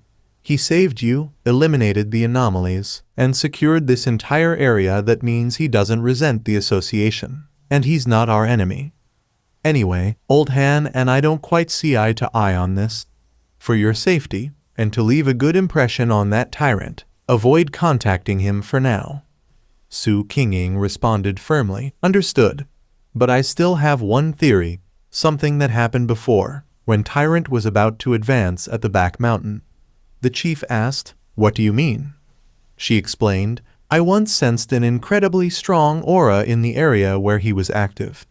I suspected he might have a spiritual weapon, but thought it was unlikely. But now that it's confirmed he's a dual high-tier attribute pioneer, then..." Hearing this, the chief's tone shifted as he asked seriously, "Does he have a spiritual weapon?" Then he began to reason aloud, "That's unlikely. No matter how gifted he is, there's no way he could possess a spiritual weapon without outside help or resources. Besides, the reconnaissance team found no traces of a third spiritual energy attribute typically associated with a spiritual weapon." Su Qingying clarified, "When I came into contact with him, the spiritual weapon aura I sensed was Yang attribute." The chief paused, then said, "I see. If the weapon's attribute comes directly from his own Yang energy, then if he's a spirit creation realm cultivator, it's theoretically possible to do it solo." Hearing this, Su Qingying was shocked and thought, "Spirit creation realm? Even globally, cultivators at that level are extremely rare, barely more than 2 exist." Then the chief continued, "But if this person does possess a third attribute, that would shift the balance entirely. It'd shake the entire pioneer community. Because according to research, different attributes clash within the human body. It's nearly impossible for them to coexist. So far, no pioneer has ever been confirmed to possess 3 different spiritual attributes." He added one last thought, "If he really has a spiritual weapon, then the fact we didn't detect a third attribute might actually be a good thing. Let's hope such a powerful pioneer never becomes humanity's enemy. The story now shifts to our MC, who is in the middle of taking a shower. As he finishes and steps out, he begins thinking to himself, there's less than a year until the official spiritual energy revival. Yet anomalies and phenomena are already erupting everywhere. Anomalies are becoming highly active. He dries his hair using his fire attribute, and his mind drifts back to recent developments. Many pioneers, like myself, have started cultivating on their own. Once the interface between body and spiritual world is opened, we become more sensitive to changes in heaven and earth, like those people I encountered at the underground river. Even without Xia country's official recognition, self-trained pioneers have generally reached the level of one-star ghost penetration realm. Now that Xia country is reaching out to wild pioneers like me, it shows that both official and wild pioneers are in a relatively peaceful phase of mutual exploration. Anomalies are still within controllable limits, and there's no serious conflict among pioneers yet. He picks up his clothes and starts getting dressed, still deep in thought. However, even though the government established the Spiritual Energy Cultivation Association, it still hasn't gone public. People everywhere are talking more frequently about local instability and unexplained phenomena. It's clear the government is trying both to protect humanity and issue early warnings. Then, he thinks back to burning buildings from his past life. Normal city buildings turned to ash and chaos. Remembering them, he says, but the problem lies exactly here. I can feel it. The government has no confidence in launching full-scale cultivation. With such a large population, once information is made public, order will collapse. Internal unrest will spread chaos and death. As it stands now, even recognized pioneers can't yet stabilize societal upheaval. Internal and external threats will only accelerate the collapse. So, this gentle approach from the government isn't wrong. After all, human hearts are more frightening than ghosts or gods.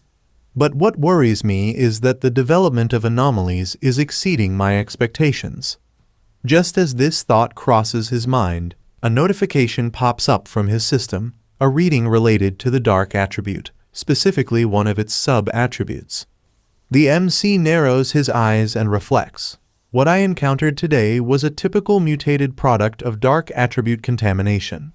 From touching the black mist, I could tell it belongs to a sub-branch of the dark attribute, known as the shadow attribute, a natural enemy to pioneers. However, these anomalies are far more intelligent than typical exotic beasts. They not only feast on humans, pioneer bodies are a great nutritional source for them. They may even cooperate to trap and kill pioneers. Though they're still not on the same level as the true dark-type anomalies I saw before, the kind that could destroy a country, even a continent. With just one of them still, if I hadn't tracked them today, that squad and the one trying to recruit me might not have made it. Even just a sub-attribute was so sinister and disgusting. Full dark attribute threats are simply too dangerous. Then, he looks at the system's status note, temporarily unabsorbable. That sparks another line of thought. But, if it's labeled temporarily unabsorbable, does that mean I'll be able to absorb it once system conditions are met? It might even be the key to turning the tide. He then does a mental inventory of his powers and techniques. Now I possess the Golden Sun breathing technique of the Yang attribute, the Divine Thunder tempering of the Thunder attribute, and the Crimson Flame blade technique, a sub-attribute of Yang called Inner Flame. Not just high-tier attributes, I also have corresponding techniques that perfectly suit me. Plus, my current strength as a 3-star Ghost Axe realm. There should be very few pioneers who can rival me. He takes a breath, but then his thoughts end on a firm, ominous note, but it's still not enough. Just then, the MC's phone starts ringing. He glances at the screen and mutters to himself, it's Auntie's call. Why did she suddenly call? As soon as he picks up the phone, his aunt greets him warmly. Hello, how have you been? Listen, your cousin is coming to study near your place. I don't feel comfortable with her staying alone in a hotel. Can she stay at your place for a few days? Hearing that his cousin is coming, the MC thinks to himself, cousin's coming. The only thing I remember about her is, she was a student obsessed with studying. I don't even remember what she looks like. He responds on the call, just have her come over. There's a spare room at home. Then he asks, when is she coming? To this, his aunt replies, no need to pick her up, I'll give her the address and let her come over by herself. Then adds with a smile, she'll bring you some special cookies and snacks when she arrives. She should be there by tomorrow afternoon. Sorry for the sudden trouble. The MC, unfazed, says with a soft chuckle, Auntie, what trouble? Don't worry at all. Then adds, I've got some things to do, so I'll hang up now, and he ends the call.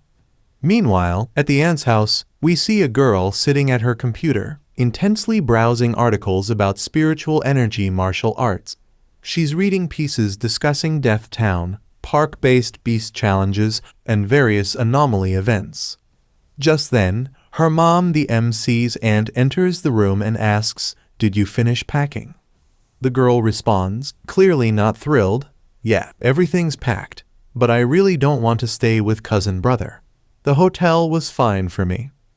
Her mom replies in a firm tone, it's much safer staying with your cousin than being alone out there. I trust him more than any hotel staff. Be sure not to cause trouble when staying there. Help out around the house when you can, all right? Before she can say more, the girl shoves her mom playfully out of the room and says, don't worry, I get it.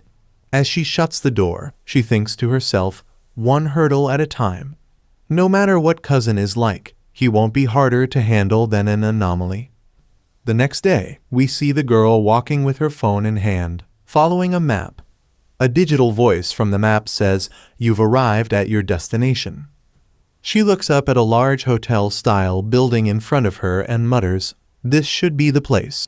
A girl named Lin Yi directly comes in front of our hero's house, and as our hero is stepping out of his room, she sees him and says hello. Seeing this girl standing in front of him, our hero says, so your name is Lin Yi, and in his mind, he thinks, I totally couldn't recognize her. Then our hero takes her inside the house and starts asking her questions. So, you have come here for the summer camp? To this, Lin Yi replies with a yes. Then he tells her, if you need anything, just call me, to which the girl says, thank you, cousin.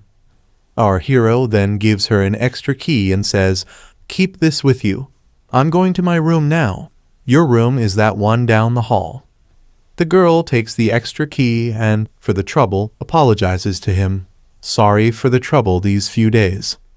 As our hero is leaving from there, the girl thinks in her mind, it seems it's easy to get along with my cousin. He won't interfere in my work. And as our hero is walking away from the room, he glances sideways at his cousin's sister and thinks, is it my perception acting up, or is she not hiding her presence well? When she was sitting on the couch earlier, I did faintly sense an unfamiliar trace of spiritual energy. Could it be, she's already become a pioneer too? Then her excuse about coming here for summer camp, was it actually because? And thinking this, he walks out of the room. When our hero leaves the room, Lin Yi picks up her phone and starts chatting in her group chat. The first message she types is, cousin seems nice. Doesn't look like he'll interfere with my activities. When do we move? Seeing this message, the group members become active. One of them, using the ID 18-year-old sultry woman, replies, don't rush. Keep a low profile. Things are chaotic here. There are a lot of pollution zones, and some are already claimed by other pioneers. Then another message pops up from the user scammed in online romance for 50 cents, who writes, I heard too. Last time at the underground river, 2 teams clashed, and a super powerful guy cut out a sun with 1 slash and forced the others to back off. After that, 18-year-old sultry woman sends another message, 1 slash cut out the sun. Seriously? That must be an extreme yang attribute, definitely a high-tier pioneer. Scammed in online romance for 50 cents responds, it's real. I heard the same. To this, Lin Yi writes, that's why we must be careful. The spiritual energy revival hasn't officially begun. Everything is hidden. Who knows how many monster-level pioneers Zia country is hiding? We mustn't draw attention. Both group members reply again, and then, closing the chat, Lin Yi types, "All right, I'll wait for your signal." After finishing the conversation, she thinks to herself, "Forget it. I've just arrived here. It's better if I don't cultivate for now. If my cousin catches me, it'll be very hard to explain." 3 days pass just like that, and our hero was already feeling a little troubled by his cousin's presence. He thought to himself, but who would have thought, living with my cousin would actually cause a lot of trouble for my cultivation. During this time, he was also doing light training, but his meditation and breath regulation were constantly interrupted. Even cultivating the golden sun breathing technique might be seen. Whenever he used the technique, the light it emitted was so bright that he feared it would be noticed. Still, these were just small inconveniences. The most terrifying part was that his cousin had started cooking for him. "Cousin, dinner's ready. Tonight's tomato beef stew, cold cucumber salad, and corn rib soup," Lin Yi called out cheerfully. Our hero sat down at the dining table and replied, "All right. You've been really considerate today. Let me handle the dishes." But Lin Yi shook her head and said, "No need to worry. I'm staying here, so at least I can do this much." As he ate, our hero thought to himself, too polite. Faultless etiquette. Does housework like someone with OCD. Still, not stopping her is also part of making her drop her guard. Only then can I get to the bottom of her identity. Just then, Lin Yi's phone began ringing. Seeing the caller, our hero asked seriously, "What's the matter? A friend's call made you leave your dinner?" He then stood up from the table and said, "I'll leave you two alone. I'm going back to my room." Lin Yi raised her hand slightly, as if to stop him, but before she could speak, he had already left without looking back. Once our hero left, Lin Yi picked up the phone. A voice on the other end said, "What did you say? Another major world shift will happen tomorrow." Hearing this, Lin Yi asked about the time. The caller gave it, and she replied, "All right. I'll definitely be there by 3 o'clock. Okay then, let's meet at the entrance of MANHUA town." At that moment, our hero was hiding outside the window, listening to everything. Upon hearing MANHUA town, he thought to himself, "MANHUA town? Isn't that the trendy town in the suburbs? Just an hour's drive." Then, Lin Yi began cultivating. Feeling her spiritual power, our hero smiled. "Just as I suspected, my cousin is also a pioneer. Luckily, with her current strength, she probably can't detect me. But she's already at 2-star Ghost Axe realm as a high schooler and might soon advance further. Is her talent so extreme that it's made her personality a bit odd? So this summer camp was a cover. The world shift is her real reason for coming. She must have learned about the shift and used it as an excuse to come here. Every world shift is both an opportunity and a way for me to gain new techniques to enhance my power. I wonder what attribute will appear in MANHUA town this time." With that thought, he immediately set off toward MANHUA town at full speed. Who cares what's there, whatever it is, it's all going to be mine. He left so quickly that Lin Yi, sitting inside, slowly opened her eyes. A faint unease flashed across her face as she thought, "That was strange. Was it just my imagination, or was someone watching me?" The scene shifts directly to MANHUA town, where we see Lin Yi. Standing beside her is a girl from the chat group with the username scammed in online romance for 50 cents. She walks up to Lin Yi and teasingly asks, "You've been staying at your cousin's place these past few days, right? So, is he hot or not?" Thinking of our hero, Lin Yi answers honestly, "He's a good guy. As for looks, he's an ordinary, average person. He's definitely not the kind of impressive man you'd go for. He's more of a pretty boy." Hearing this, scammed in online romance for 50 cents looks slightly disappointed. "Well, that's a letdown," she mutters. Just then, 18-year-old sultry woman walks over and says to her, "Don't forget, Lin Yi once described herself as just an ordinary person, and there are more group members here too." Among them is a boy sitting a bit farther away, who calls out, "All right, since everyone's here, let's get to the main issue." Lin Yi interrupts to ask, "By the way, she's not coming again?" The boy shakes his head. "We're still only 6 people. She's not coming." The group starts moving forward, and 18-year-old sultry woman remarks, "She's always been this mysterious. We're used to it. Let's not waste any more time." The team heads toward their destination, completely unaware that our hero is sitting some distance away, quietly observing them. Watching their spiritual power, he thinks to himself, "Seems like my cousin's team is pretty low-key. The weakest among them is at 2-star Ghost Axe Realm, and that guy who spoke earlier is even at 3-star. From what they said, there's also a powerful member who rarely shows up, and on the mountain above this influencer town." He then turns his gaze toward an area where an anomaly is occurring, a massive vine descending from the sky. Just like the beanstalk from the fairy tale, Jack and the Beanstalk. The vine appears randomly around MANHUA town at unpredictable times. This contradicts previously known information. It's beyond our understanding. It's clearly a world shift, but it's not related to weather or land structure collapse. It's an anomaly that appeared out of nowhere, drifting around, causing no damage. It doesn't release thunder or blazing light. It just floats silently, phasing in and out. Meanwhile, Lin Yi's team has reached the area. Seeing the strange sight, everyone looks a bit unsettled. "My God, that's it? If I hadn't seen it with my own eyes, I wouldn't have believed it," 18-year-old sultry woman says, fear in her voice. From behind, Scammed in Online Romance for 50 cents speaks nervously. "Wait, maybe we shouldn't go any further." Lin Yi turns to her. "Why do you say that?" The girl swallows hard and answers, "Only after seeing it for real did I feel something was off. My whole body's gone cold. Did you guys see the rumors on the internal forums? I know someone from that team. When the vine appeared last time, they tried to make contact with it. They were much stronger pioneers than me, not low level by any means. But after coming here, they all went missing." Feeling the corrupted energy in the air, her face turns pale. She clutches her head in fear. "I can feel it. If we go closer, we'll end up just like them. Not even bones left to bury." Scammed in Online Romance for 50 cents could feel the corrupt energy from the vine surrounding her, and she began speaking frantically.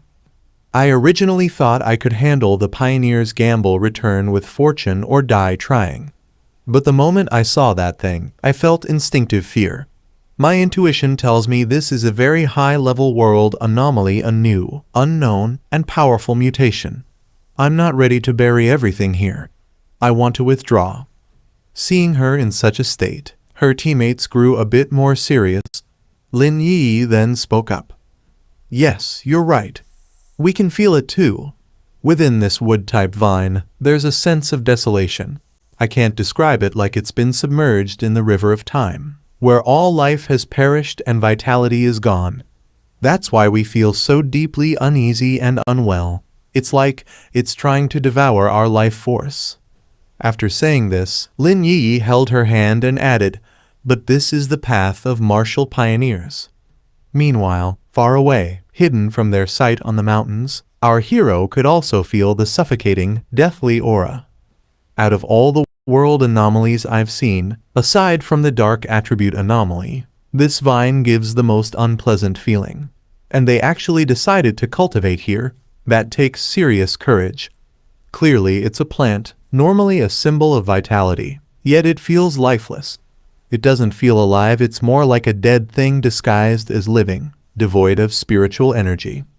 Back below, Lin Yi addressed her team to keep their morale up. "Friends, we don't have much time to hesitate. Since it's dangerous, let's just sense energy around this area. Stay within visual range, don't wander too far." Following her lead, everyone picked their spots and began cultivating, thinking it should be relatively safe this way. Lin Yi herself sat atop a tree branch and began her own cultivation. From a distance, our hero watched his cousin and commented to himself, "Not bad. They're cautious, cultivating at a safe but efficient distance." As expected of a top student, she calculated the optimal benefit range, neither reckless nor timid. Before long, Lin Yi's energy began to surge, sending a powerful wave upward into the sky. Our hero noticed immediately. She's about to break through. She's already close to 3-star. My cousin really is a genius. Down below, her teammates were also excited. "This is 3-star Ghost Realm," one of them exclaimed. But just as they were talking, the vine's roots started moving toward them. The boy they had been following shouted urgently, "This is bad. The vine is coming straight at us. It sensed us from this far away." 18-year-old sultry woman gasped in fear. In moments, the vine lashed out, grabbing some of the team members and absorbing their energy. Everyone panicked and started running. Scammed in online romance for 50 cents screamed, "Run! Run as fast as you can. If we don't, we're dead." Yuyi's breakthrough caused too much of a disturbance. We must not get entangled by the vine. Once it wraps around us, the desolate aura will consume us instantly, we'll melt on the spot. The vine had already reached Lin Yeye, striking her protective shield.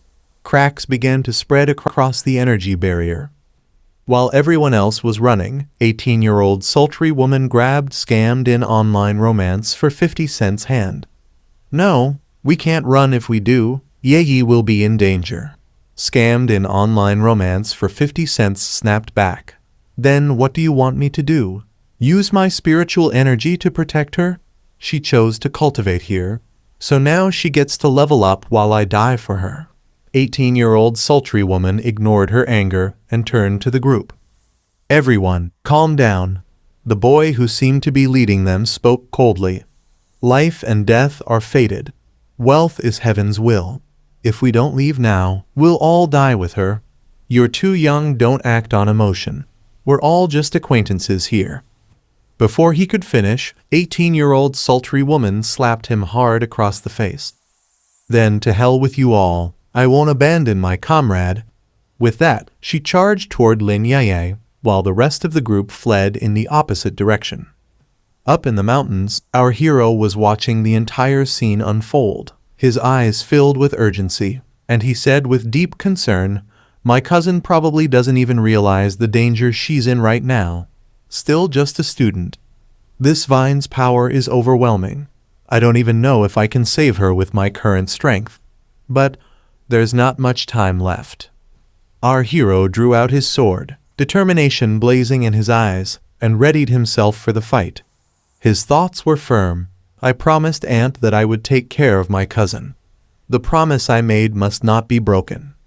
Meanwhile, the sultry woman was rushing forward to save Lin Yi.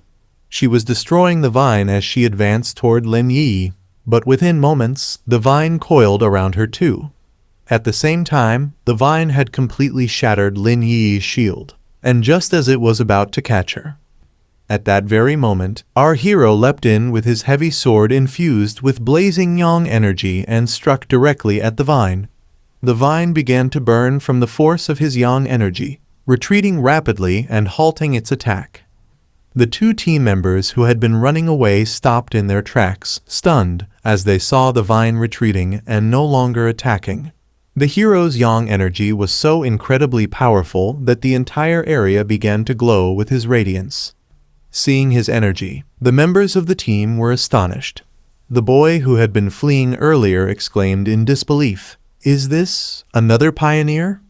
The sultry woman shielded her eyes from the blinding light of the hero's energy and thought with awe, "That's the purest yang attribute. Makes sense, only such a high-tier attribute could force back this desolate vine." The same boy, still staring in shock, began thinking to himself, "Why? I consider myself extremely talented. I reached the 3-star Ghost Axe realm in a very short time. There are probably only a handful in the entire country with such speed.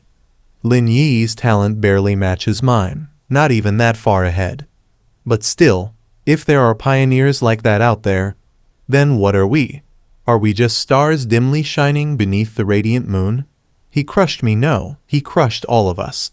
Just what kind of existence is he? Meanwhile, our hero was still standing in that very spot when a system notification suddenly appeared before him. Detected extreme wood attribute. Initiating auto-writing. Moments later, another message appeared. Complete.